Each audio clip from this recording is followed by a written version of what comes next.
බර වැඩි කරගන්න නැතුව අවුරුදු කන විදිය ඔබත් දන්නවද? අද කතා කරන්නේ ඒ ගැන. මම වෛද්‍ය ප්‍රසාද් කොඩිතුවක්කු ඔබ සියලු දෙනාටම සුබ අලුත් අවුරුද්දක් වේවා කියලා පිළිගන්නවා. අපේ YouTube channel එක Health Aid LK.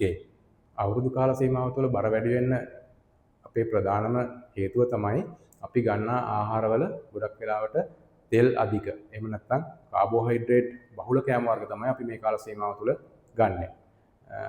ඉතින් මේ කාල සීමාව තුළ ගොඩක් වෙලාවට මේ මාසයක් වගේ කෙටි කාල සීමාව තුළ ගොඩක් අයගේ බර කිලෝ 3කින් එහෙම නැත්නම් කිලෝ 5කින් නැත්නම් ඊටත් වඩා වැඩි ප්‍රමාණයකින් ගොඩක් වෙලාවට අවුරුදු මාසය තුළ වැඩි වෙනවා. ඉතින් අපි බලමු මොකක්ද මේකට හේතුව කියලා. අවුරුද්ද ගත්තම අවුරුද්දට අපි ගන්න ප්‍රධානම ආහාරයක් තමයි කිරිබත් කියලා කියන්නේ. සුවිශේෂී වූ ප්‍රධාන ආහාරයක්. ඉතින් මේ කිරිබත් කියලා කියන්නේ පොල් කිරි, මිටි කිරෙන් සහ සහල් වලින් සාදන ආහාරයක්. ඉතින් මේකේ වැඩිපුරම තියෙන්නේ කාබෝහයිඩ්‍රේට් සහ මේදය. ඉතින් ඒක නිසා මේ කිරිබත් වැඩිපුර අපි කනවා කියලා කියන්නේ අනිවාර්යයෙන්ම අපේ බර වැඩි වෙන්න ඒක ප්‍රධාන හේතුවක් වෙනවා. ඒක නිසා ඔබට මම කියන්නේ නැහැ කිරිබත් නොකා ඉන්න කියලා. මම කියන්නේ අවුරුදු කෑම මේසේදී ඔබ කන කිරිබත් ප්‍රමාණය අඩු කරගන්න. කෑලි 3ක් ඔබ කනවා නම් ඔබ කෑලි 3ක් ගන්න නැතුව එක කෑල්ලක් ඔබේ ආහාරයට යොදා ගන්න. ඒ වගේම බැදුම් ලොකු ප්‍රමාණයක් ඔබ කනවා නම් ඒ ලොකු ප්‍රමාණයක් ගන්න නැතුව බැදුම් පොඩි ප්‍රමාණයක් විතරක් ඔබේ කෑමට ඇතුල් කරගන්න. මොකද බැදුම් කියලා කියන්නේ ගොඩක් වෙලාවට තෙලේ බැදලා ගන්න දෙයක්. ඉතින් ඒක නිසා ඒකේ තෙල් ගොඩක් ප්‍රමාණයක් තියෙනවා. ඉතින් ඊට පස්සේ අනිත් දේ තමයි අවුරුදු කාල සීමාව තුළ ගොඩක් වෙලාවට අපිට දිවා ආහාරයට එහෙම නැත්නම් රාත්‍රී ආහාරයට ගෙවල් කිහිපයකින් අපිට ආරාධනා ලැබෙනවා. ඉතින් අපිට කෑම මේස කිහිපයකට සමහරවිට සහභාගී වෙන වෙලාවලු තියෙනවා. ඉතින් මේ හැම එකකින්ම අපි වැඩිපුර ප්‍රමාණයක් කන්න ගියොත් අනිවාර්යයෙන්ම අපිට කාබෝහයිඩ්‍රේට් සහ මේදේ වැඩිපුර ලැබිලා අපේ බර වැඩි වෙන එක අපිට වළක්වා ගන්න බෑ.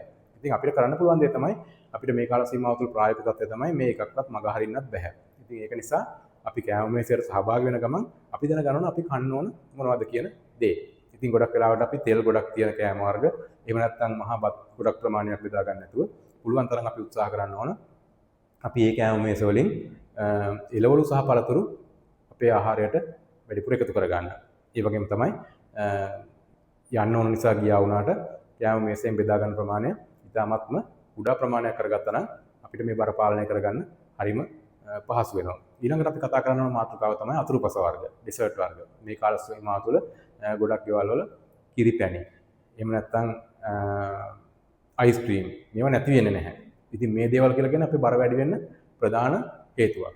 ඉතින් අපි ගොඩක් වෙලාවට කරන්න ඕන දේ තමයි මේ අවස්ථාවල් වල අපි කිරිපැණි සහ පුඩින් වර්ග, වටලප්පන් වර්ග එහෙම නැත්නම් ඔය කියන අයිස්ක්‍රීම් වගේ දේවල් අපේ කැමරේට යොදා ගන්නවට වඩා පුළුවන් තරම් පළතුරු අපේ කැමරේට එකතු කර ගන්න ඕන. ඒ වගේම අපි වැඩිපුර එළවලු ආහාරයට ගන්න ඕන.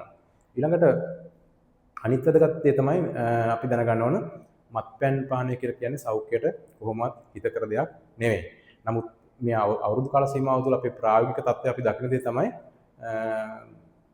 ගොඩක් අය කලාතුරකින් හෝ මත්පැන් පානයටත් මේ කාල සීමාව තුළ යොමු වෙනවා. ඉතින් ඒ සියලු දෙනාගේම අපි ඉල්ලා සිටින එක පුළුවන් තරම් අවම කරගන්න. ඒ වගේම තමයි ඒකෙදි මත්පැන් වලට වඩා අපේ බර වැඩි වීමට බලපාන ප්‍රධාන හේතුවක් වෙන්නේ අපි ගන්නා බයිට් වශයෙන් ගන්නා කෑම වර්ග.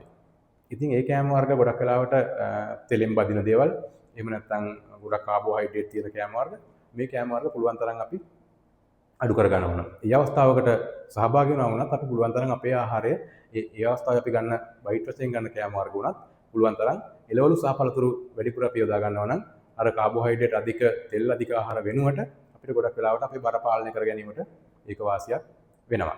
ඉතින් ඒක නිසා මම අද මේ කාරණා ටික කතා කරන්න කල්පනා කරේ මේ කාල සීමාව තුළ අපිට ලොකු අභියෝගයක් තමයි අපේ බර නියමිත ප්‍රමාණය පවත්වා ගනිමින් අඩු ගානේ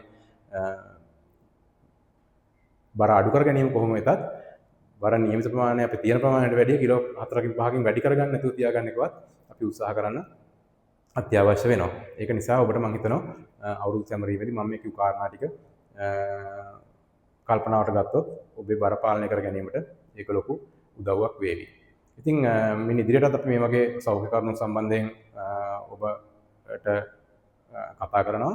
ඒක නිසා ඔබට තියෙන ගැටලු අපේ ඉදිරි වීඩියෝ වලදී අපි කතා කළ යුතු කාරණා මේ දේවල් ගැන අපේ කමෙන්ට් සෙක්ෂන් එකේ ඔබගේ අදහස් දක්වන්න. එතකොට අපිට ඉදිරි වීඩියෝ වලදී ඒවා ප්‍රයෝජනට ගන්න පුළුවන්. ඒ වගේම ඔබට මේ දැනුවත් වූ කරුණු වැදගත් කියලා හිතෙනවා නම් අපේ YouTube channel එක subscribe කරන්න. ඒ වගේම bell icon එකත් click කරගෙනම යන්න. ඉතින් ඔබ සියලු දෙනාටම ලැබුවා වූ නව වසර සුබම සුබ සෞභාග්‍යමත් වසරක් වෙන්න කියලා මම ප්‍රාර්ථනා කරනවා. ස්තුතියි.